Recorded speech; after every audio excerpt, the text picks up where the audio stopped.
Okay, welcome back again for another installment of Have You Seen This?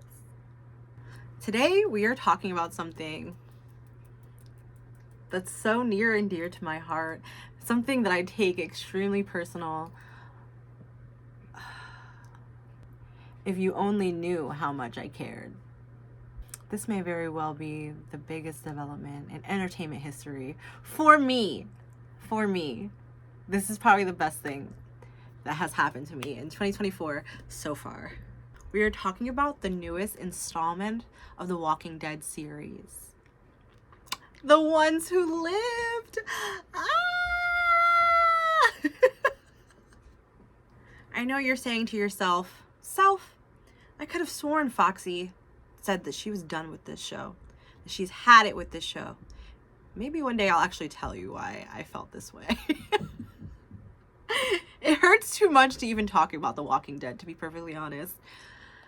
I really was obsessed, huge fan of The Walking Dead, the original series, up until about season 5, maybe season 6.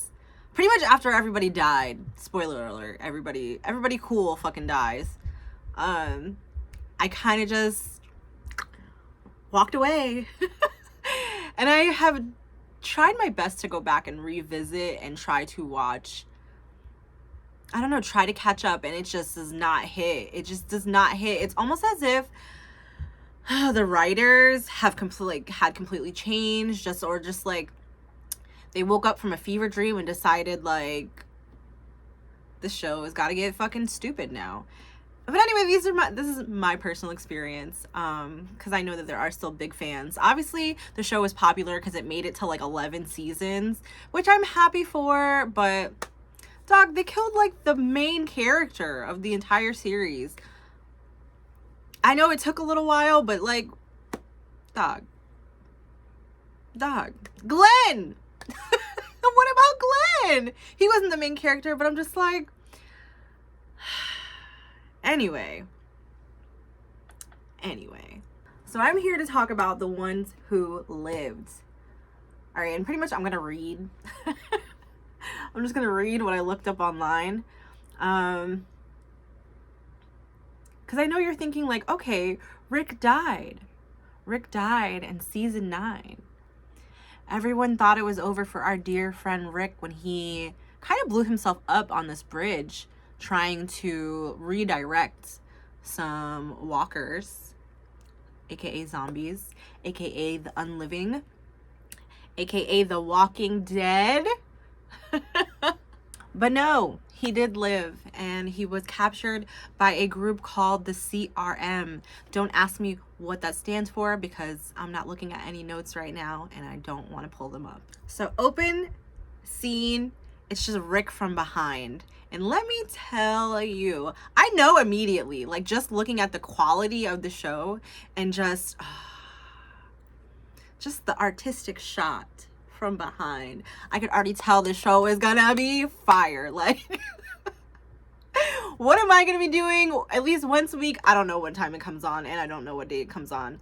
But what am I gonna be doing once a week? Watching this fucking show. So it pretty much opens up with Rick, like, suicidal inside this facility that we aren't really sure of. But it turns out he'd been captured by this group called the CRM, which is almost like a military-ish kind of thing.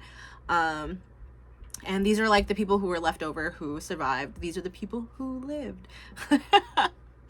But he is pretty much being held captive because it turns out you are not allowed to leave. Once you enter, you are not allowed to leave. Now, we all know how much Rick loved his family, his wife, Michonne, and his daughter, and I think his son has died. I didn't even make it that far. I'm pretty sure he died. But yeah, you know, he loved his family so much, and he's trying to do his best to get back to them. He's trying so hard that he finally cuts off his fucking arm. I don't know if anybody has read any of the comic books, but I know for a fact that he cuts off his hand.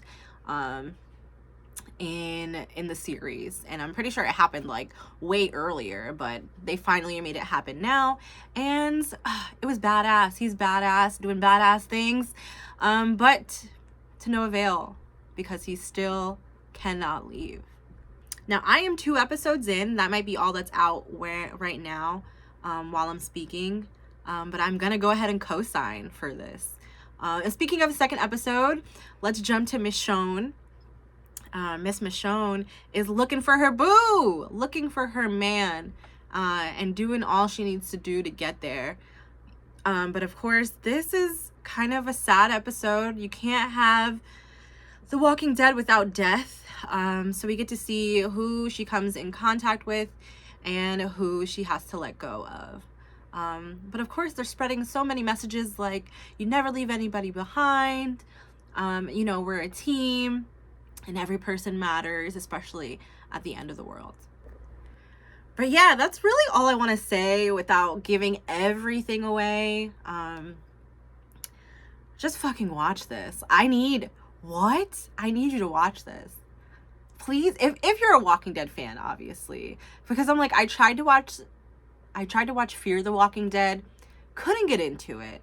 And I know there's other series that came along with The Walking Dead, and I have literally no interest in watching any of them because they hurt my feelings so bad in the first installment. So we're just gonna leave that to itself. I have no comments on any of that except they suck. But I will be watching The Ones Who Lived because so far, so motherfucking good. So far, so good. And I'm really excited to see what's to come. I really am. I like to binge watch shows, but I will be watching this once a week. Hopefully they don't hit us with those mid-season breaks and they only give us a few, like half a season at a time, because my heart can't take it. My heart can't take it. But that's it. That wraps it up for me. I don't even know. I hope this one's under 5 minutes. It should be. I didn't really say that much. But yeah, thanks for joining me, and I hope that you join me again for our next installment of Have You Seen This? Please leave some comments below letting me know if you liked the show. Not my show. If you liked The Ones Who Lived, I don't really care if you like my show.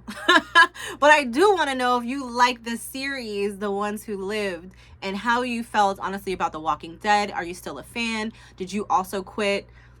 I don't know about you, but once characters and stuff start changing too much on a show, I could just walk away.